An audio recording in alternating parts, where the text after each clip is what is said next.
nature. And then, of course, the big question is, how do you survive the media circus and not end up the clown? Sweet.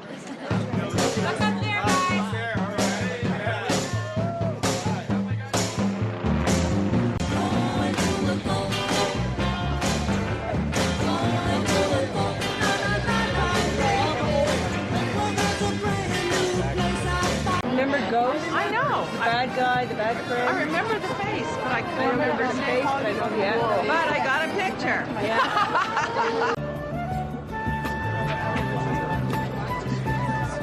In culture, and a lot of rock and roll people or actors come from all walks of life. Hey, it's Tony. Hi. So, I just spoke to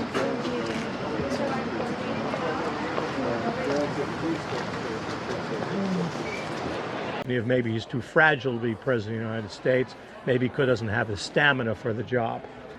So what we have today is a world where we view everything through the eyes of the television. It doesn't matter how brilliant that person might be who's running for president. It doesn't matter how qualified that person might be. If they are not telegenic, they cannot become president of the United States.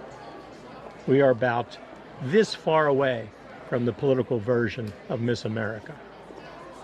The other thing is, I was thinking of this, the theatrics of last night. I mean, clearly everything was orchestrated, from the baby to the remark about the lipstick, and everything is everything is orchestrated on the Democratic side too. And when she did the cheap shot about the styrofoam columns, it's all that is all about Hollywood. It is all.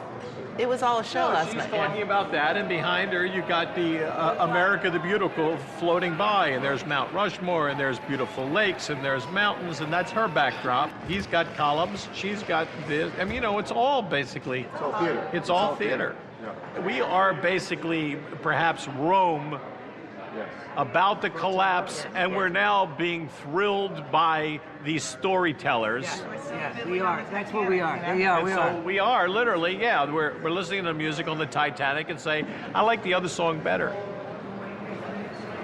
I was thinking of Charlie Daniels' comment about the left, the right, liberals, conservatives, Democrats, Republicans, and his comment that we are Americans first. And I was thinking about the polarization that we face today, and I was wondering what would happen if we would bring together the so-called celebrity, the so-called Main Street, and bring these people together, let them sit in a room, let them talk to one another, face to face. I was curious what would happen. You think of what Hollywood, the impact of Hollywood on America. By a show of hands, how many of you believe it's negative in general?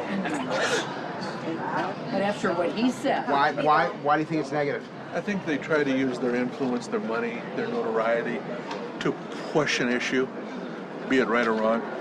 They don't let the voter think for themselves. It's their way or no way. And I don't think that they don't keep the voter from thinking for themselves. What annoys me the most is the undue influence they have, because all you have to do is show up and a camera comes on.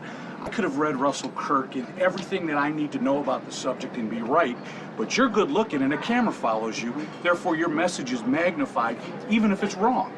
That's what drives me nuts. And I think what has happened is that the celebrity of Hollywood has crossed the line over into what is actually news and truth. I'll say it, I think even Fox News sometimes gets salacious in some of the things that they put out there. Okay, get out. The celebrity status and e-networks and all that has bled over into being news, and news has become celebrity sensationalism. There is a level of arrogance in Hollywood that we can't stand. You guys think that you know everything, that you have all the answers, that you speak for us. You do not. You don't speak for the general America. I'm always shocked at how you guys view the world. You live in such a small, isolated community. You're not the normal America. When you own 8 homes, when you make multi-millions, when you have agents and camera people and cosmetic people constantly building you up and yesing you all the time, you guys don't get what it's like. And then you come at us and say, you don't think like the rest of the country, and you belittle us. You belittle us and you demean us because we don't think like you do. So therefore we're stupid. We're stupid Americans out there, and that's just not fair. You're looking at me, so I'd like to address that. I'm just looking at you. No, it's okay. You know, one thing that I think is important for you to understand is that whatever you think my life might be right now, I didn't start this way. I mean, I've been a cook and a carpenter and had a floor tiling company and pumped gas and worked on a beef farm in Missouri and done all kinds of various jobs. I've driven carpool for endless hours and I miss it like crazy. I'm very angry at my children for growing up. I coached Little League, I coached T-ball, I coached AYSO soccer. So, it's not like, I don't feel that I personally am completely divorced from the things that people go through. I worry about my kids. I've been incredibly lucky, and I've worked very hard. So, I think that we probably have a lot more in common than maybe you're assuming. We need to find those things where our common ground connects, and because we're artists, art always connects people, or for the most part, it connects people. Like music. Most of our issues have been bipartisan. That's what we're working toward. So as far as I'm concerned, I don't want to criticize anything. I think you want to hear our message, and we want to hear your message. It's the same. I can hear the passion in your voice about wanting to make a difference, and I respect that totally. And I respect all of you for what you're doing. And I think of a quote that's one of my favorites: in essentials, unity; in non-essentials, charity.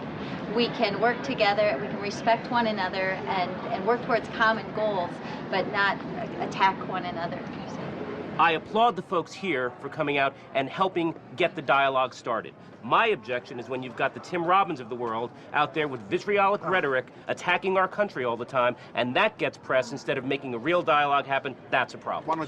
And we're talking about accountability at this convention. Yeah. You people be accountable. You've got great responsibility. Be our voices.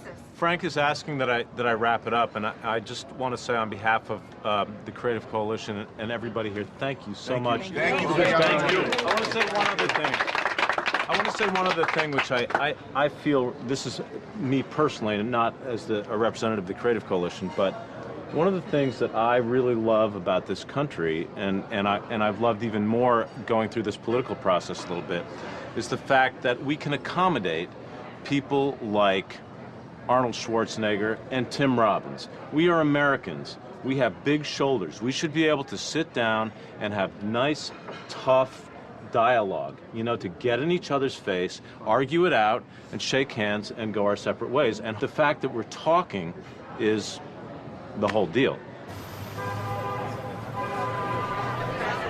What did you think when they were talking about celebrity and they were angry about celebrity?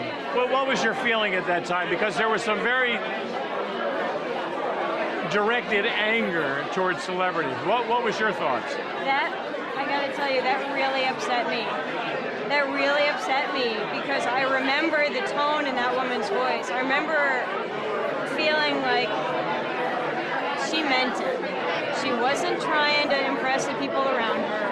She was genuinely mad. She was mad because she wasn't being heard. And what I remember thinking was, if you're mad that we have a platform and can somehow, by that extension, be heard, the problem isn't with us.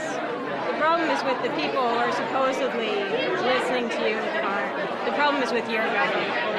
Take care. Plus, you're dialoguing with you. Most of these folks here today echoed this underlying hostility that their voices won't be heard, that they are unimportant, and that they are probably more informed than I am, but yet their voice will never be heard. See, the other assumption that I think someone needs to expose as silly is that everyone ought to be involved. Most people should not be involved, actually. I mean,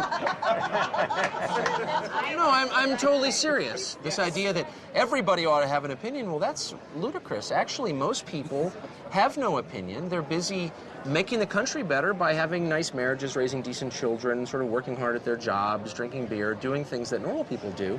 And among creative people and people involved in non-traditional pursuits like acting or journalists or whatever, but you know, if you're not keeping a normal schedule, there's this expectation that you are somehow engaged in the public life of the country and you have something to say. And in fact, I wish more people had the courage to say, you know what, I'm profoundly interested in, I don't know, bird watching, fly fishing, acting, whatever. I'm not so interested in the ICBM treaty or Social Security because I don't know squat about it. It's super complicated. I had a TV show for 8 years where I had to talk about different topics every night. I spent my whole life trying to learn just basic things like, where does our money come from? And what I learned in the process of those 8 years was no person could understand how modern America works. And I don't care how smart you are. It's too complex. The fact here, the recent survey, I think it was a couple years ago, that said that 40% of high school students don't know who we fought in World War II. So when they see those people running around with those German helmets and everything, who do they think they are? Or is it just basically Raiders of the Lost Ark to them? I wonder, I mean, that's obviously depressing as hell and everybody's at fault and there are a ton of crappy parents out there and a lot of schools are really bad. But I really think every society has always been run by about 8% of the population. I mean, that's just true. I mean, this is an anomaly, right? It's a country where we pretend that all 300 million of us are in charge. But we know, let's be real. I mean, you must know 60% of the people who run the country. I'm being totally serious. Because they live in about 4 places. And that's just it. It's government of the informed by the informed. Present the 44th President of these United States, Barack Obama.